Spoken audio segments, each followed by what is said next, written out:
pendant l'hymne européen, la cavalerie peut avancer. Merci beaucoup.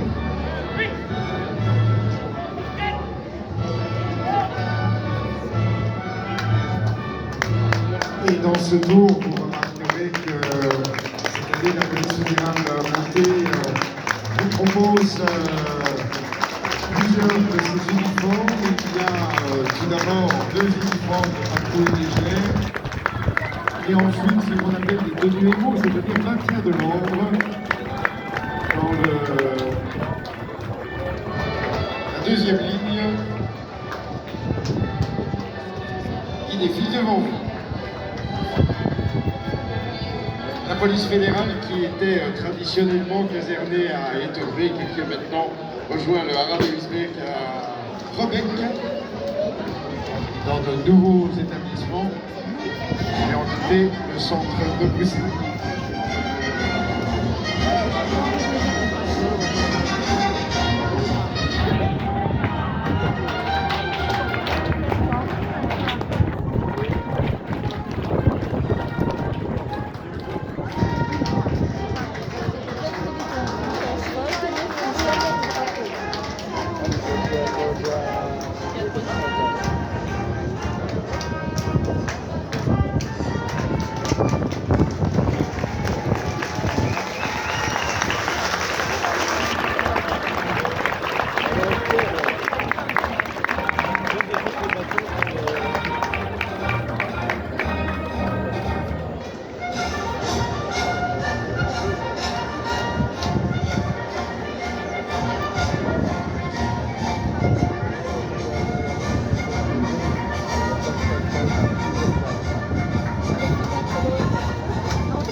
Merci infiniment.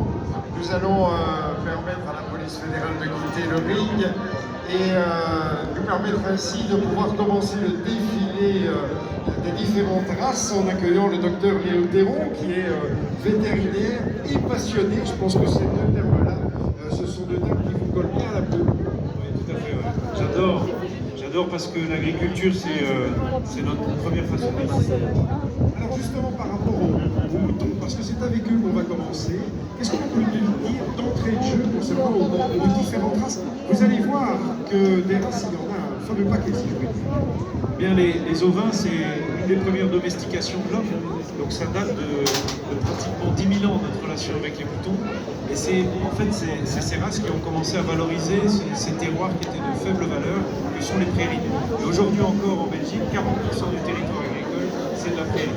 Alors ce que les gens ne savent pas forcément, c'est qu'en Belgique, on a un besoin d'ovins, et c'est un programme régional d'améliorer l'accès aux races ovines. Donc il y a du développement, s'il y a des jeunes qui veulent se lancer dans l'élevage des ovins, il y a de quoi faire. Je disais, il y a beaucoup de races de moutons. Alors ils ont tous des petites particularités. Ils ont tous des particularités de couleur, de taille, etc. Mais ils ont aussi des particularités en termes de production. Il y a des races très viandes, il y a des races tout à fait laitières.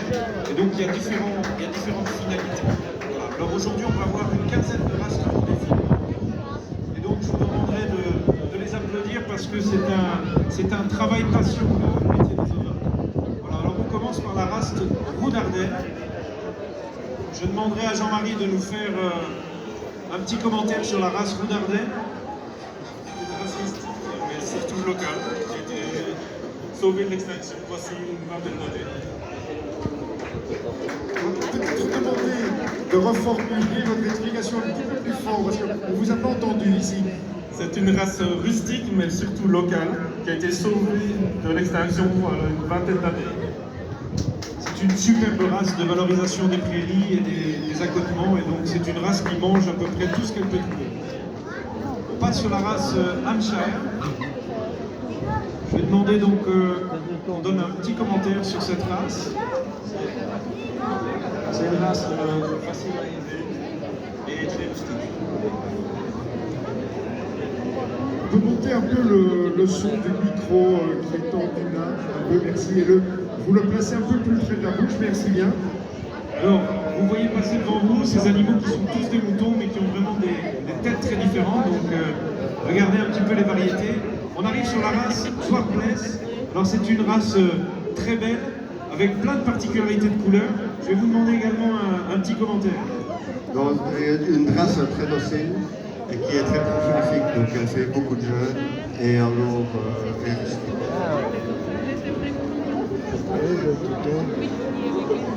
Alors vous le disiez, Léo, ce qui est important aussi, c'est de pouvoir se rendre compte que tout cela est le produit d'un travail au quotidien.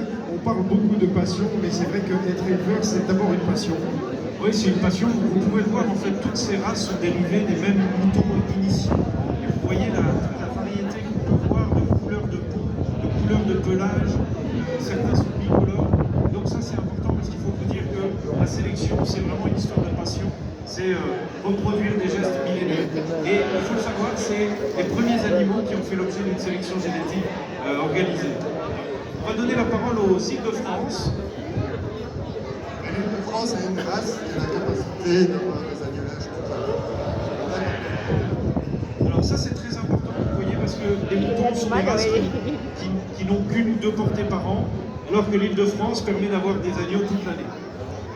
On passe la parole aux bleus du Maine. Alors pour ceux qui sont un peu loin, les bleus du Maine c'est particulier, la couleur de la peau est tout à fait bleue. Les bleus du Maine, c'est une race d'herbage prématernelle. Juste derrière, vous avez le fleuron de la sélection génétique des moutons en Belgique et aux Pays-Bas. Et là, vous avez devant vous des exemples de béliers et brebis Texel belge. La race Texel belge est la race la plus viandeuse du monde.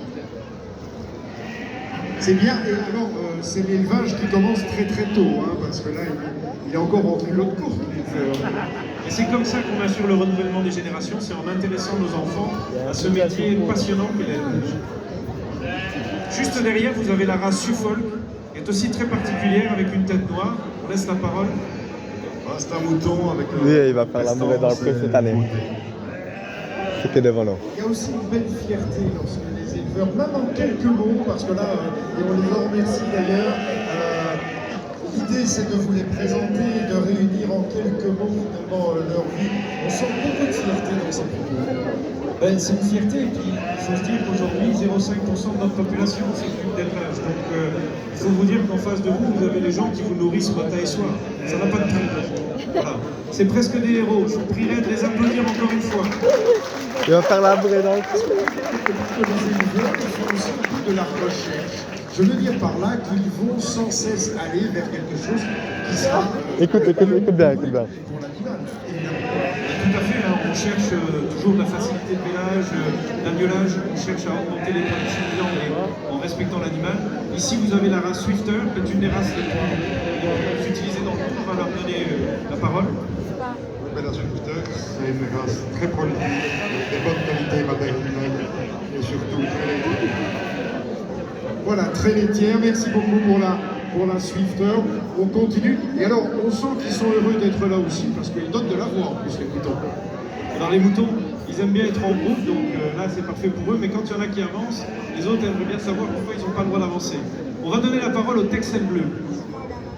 Le Texel bleu est beaucoup de viande. Tu t'appelles comment, toi? Hugo. Hugo, ben merci beaucoup Hugo pour cette belle pelage, définition, pour cette belle explication, Beaucoup de pelage. et surtout pour ce beau mouton qui est avec toi. Il a un nom ton mouton là? Non. Ah bon? Je trouve qu'Hugo... Oui, c'est sûr. Et à travers lui, finalement, les éleveurs à venir, puisque là on sent que...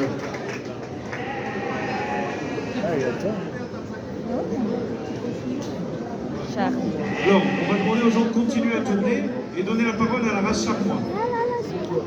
Oui, donc, la race charmoise est une race qui est connue pour sa qualité de viande. Voilà, donc on va vous proposer de continuer et le micro vous suivra de telle manière à ne pas bloquer l'ensemble du défilé. Il en va aussi de la sécurité, parce qu'il y a beaucoup d'animaux qui vont défiler ici. Et donc nous en étions restés où, dites-moi? On était restés au Charmois, je pense. Oui, Alors là, on va donner la parole aux Vendéens. Donc le mouton vendéen, c'est un mouton qui désaisonne très bien et qui a une facilité d'élevage. Il y a quoi désaisonné? Ça veut dire qu'il est capable d'avoir des jeunes un peu toute l'année. Merci. Là aussi, cet élément, ce paramètre, si je puis dire, qui est déterminant. Alors, c'est très important parce que ça permet évidemment de servir les supermarchés, les gens, etc. toute l'année. On donne la parole au Texel français. Vous aurez vu 3 rameaux de la race Texel. En Texel français, on apprécie la largeur des animaux et les qualités d'élevage. Non, t'inquiète. Il y a Merci beaucoup à 80%. vous. Juste après, il y a le charolais. Je sais que c'était une race bovine. La memoria. Non, la il y a aussi memoria. un mouton charolais. Et ce qui est fort, c'est que dans le ring aujourd'hui, vous avez des races qui ont été sélectionnées dans plein de pays européens. Et donc en Belgique, on s'est élevé à peu près toutes les races. La parole au charolais. Le charolais est un mouton avec une ossature très fine et donc on a des facilités de ménage, une brebis fort laitière. Voilà, je pensais qu'on avait pris un petit peu d'avance sur la race bovine, mais pas du tout, c'est bien un mouton charolais. Et le dernier qui va refermer les 15 races que nous avons pu découvrir ici. La rouge de l'Ouest. La rouge de l'Ouest a une facilité à l'avionnage. Merci. Et vous pouvez noter en passant, regardez bien la tête de ce mouton qui est très très rouge par rapport aux autres races qui ont circulé aujourd'hui. Facilité de l'avionnage, ça veut dire quoi? Que les éleveurs travaillent un peu pour les vétérinaires pour qu'ils aient plus de facilité lors de l'avionnage, justement? Non, c'est surtout qu'on n'appelle pas le vétérinaire. Ah, d'accord. Eh bien, je vous propose d'applaudir cette fois-ci de manière uniforme et générale les éleveurs et leurs producteurs. Merci infiniment à vous. C'était donc évidemment les moutons, vous l'avez vu. On va pouvoir maintenant faire passer les races bovines qui sont peut-être un peu plus connues du grand public que les races ovines. C'est sûr qu'il y a plus de proximité avec les vaches en général qu'avec les ovins, mais vous verrez la même diversité dans la robe, dans la couleur, dans la taille des animaux. C'est ça qui va être très intéressant. On va démarrer le défilé avec la race Jersey, qui est la plus petite vache du concours. C'est une vache de petite taille, extrêmement laitière. Elle a été sélectionnée au départ sur une île anglo-normande, et c'est devenu aujourd'hui la race laitière la plus utilisée dans le futur de la production laitière. C'est la vache de demain.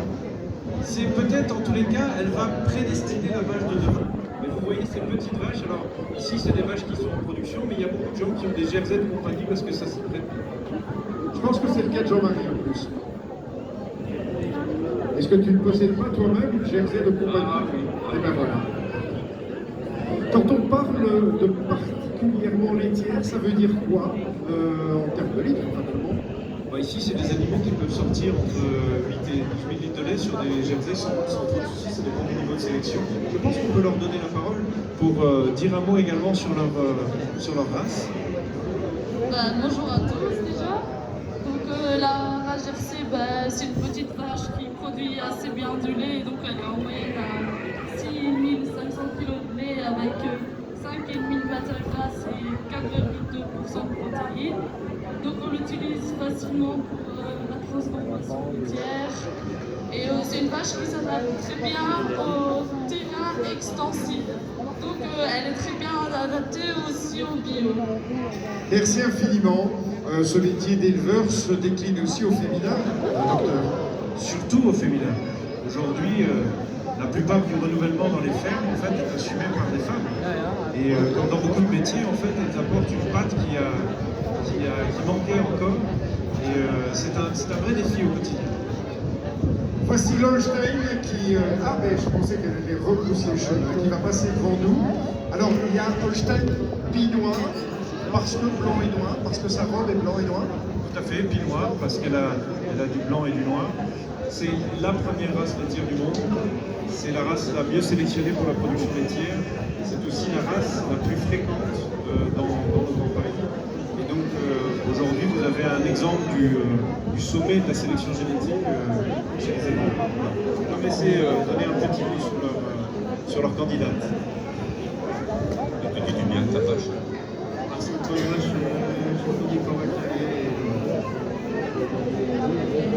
Mais en même temps, tout est dit. Pour les gens qui n'ont pas trop l'habitude, Ici, vous avez une race qui est très charpentée, qui est très en os, avec moins de muscles que d'autres races que vous verrez cet après-midi, mais qui a été sélectionnée essentiellement sur sa production laitière. Donc, on voit qu'elle a un guide bien formé, et là, en l'occurrence, vous avez un excellent exemple de la race. Voilà, l'Holstein Pie Noir qui termine son passage devant la tribune et laisse sa place à la Montbéliarde qui nous arrive là, ici, là, pour l'instant. Alors là où la Holstein a été sélectionnée plutôt sur des terroirs de plaine, parce qu'il ne faut pas oublier que la génétique va avec le territoire, la Montbéliarde, elle descend des montagnes. Et donc c'est une race qui a été sélectionnée sur des alpages, et ça s'en ressent parce que c'est aussi une race qui a plus de solidité dans ses appuis, mais elle est aussi laitière que la Holstein, donc vous voyez la proximité entre les deux carrures. Il y en a une qui est un tout petit peu plus costaud, je vais peut-être leur donner la parole. On va passer à la normande. Moi, je voulais juste poser une petite question par rapport à la saveur du lait. Qu'est-ce qui apporte la différence entre un lait, par exemple, le lait de la Pie Noire et le lait de la Montbéliarde, si on les positionne sur le même champ, dans la même pâture, est-ce qu'il sera identique? Alors pour ces deux races-là, ça sera assez proche. Par exemple, sur la Jersey, vous aurez un lait qui est beaucoup plus gras, donc il y aura une saveur différente puisque c'est le gras qui apporte la saveur. Merci beaucoup. La normande qui passe devant nous, Jean-Marie, vous êtes juste à côté de l'éleveur, qui peut en dire deux mots? Alors, je ne suis pas forcément l'éleveur, je suis le technicien de race qui tourne en Belgique. Alors la normande, c'est l'une des 3 grandes races laitières en France. Comme son nom l'indique, implantée avant tout dans le grand ouest de la France, la Normandie, et également sur un certain nombre de pays européens. Alors, ses grandes qualités, c'est déjà une grande laitière, surtout valoriser au niveau de cette double matière grasse et protéines, ce qui fait une vache qui est très intéressante au niveau production de beurre et surtout des fromages. Je vais vous parler de l'ensemble des fromages que nous avons en Normandie, mais elle est forcément affiliée à cette production et ça reste avant tout une vache mixte, donc production de lait et de viande également. Merci infiniment et vous nous mettez en appétit du coup. Oui, et tant qu'on parle de l'appétit, on peut parler de ce que mangent les vaches. Les vaches valorisent de l'herbe. Donc à 80%, on va dire qu'elles valorisent des fourrages. Et c'est ce qui permet en fait aujourd'hui que les ruminants ont un impact carbone qui est très neutralisé. Va chuter, mon vieux. Alors souvent les gens ont l'impression qu'on peut remplacer du blé par l'herbe. En fait, là où on fait de l'herbe, très souvent vous verrez des vaches, parce que c'est la seule chose qu'on peut faire sur ces territoires. Donc c'est ce qui permet de mitiger leurs impacts carbone. Et vous le verrez dans le futur, mais les ruminants sont nos meilleurs alliés pour améliorer le climat. Voilà, les ruminants, les meilleurs alliés pour améliorer notre climat. C'est l'un des messages notamment que vous faites passer ici dans le cadre de cette foire agricole. Le bleu mixte, très exactement. Alors la bleu mixte, c'est une histoire très belge, parce que c'est l'origine de la race blanc-bleu belge. Et donc on va laisser les conducteurs en parler. Oui, nous avons des races mixtes à des fins, et la viande très rustique qui convient beaucoup, je dirais, pour les prairies. Alors la mixte très bien, des fromages aussi, et je vais dire qu'avec très peu de... J'ai l'impression que votre vache veut prendre la parole de son côté, en tout cas veut s'exprimer. On va les laisser continuer à avancer. La bleu mixte, ce qu'il faut se dire, c'est que c'est l'ancêtre du blanc-bleu belge d'un côté, et cette vache a deux fins, comme disait monsieur, qui a à la fois un beau pied, mais vous voyez qu'au niveau charpent, c'est tout à fait différent, elle commence déjà à charger en viande. Tout son nom de mixte aussi, on a à la fois une viandeuse et une laitière. La Salers, alors là on est dans le rustique en plein. Alors on est dans le rustique, mais c'est aussi une race à deux fins.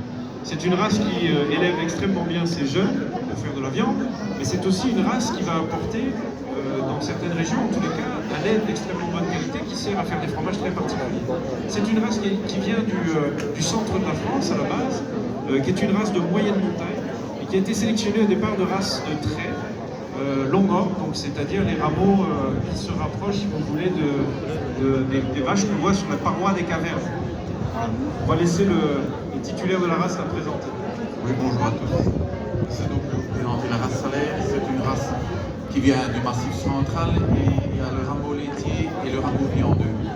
Et en rameau viandeux, on laisse les veaux avec les mères jusqu'à l'âge de 8-9 mois sans complément alimentaire. C'est une race assez économique.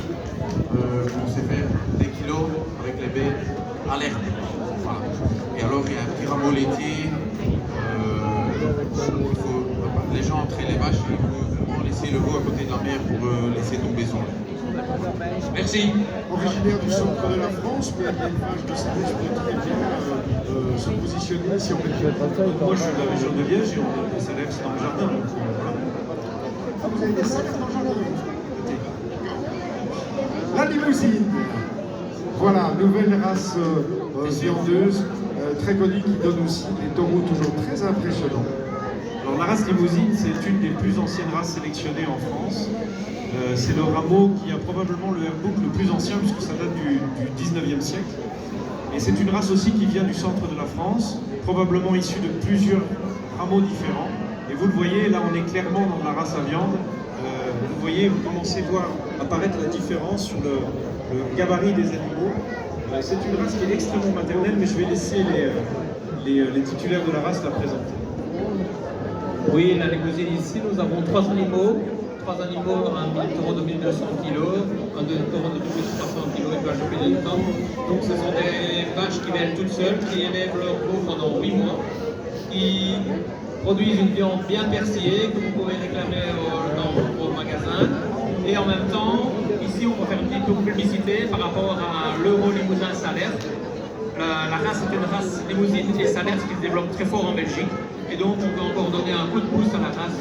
Au mois de mai en 2024, on va organiser un Euro Limousin Salers.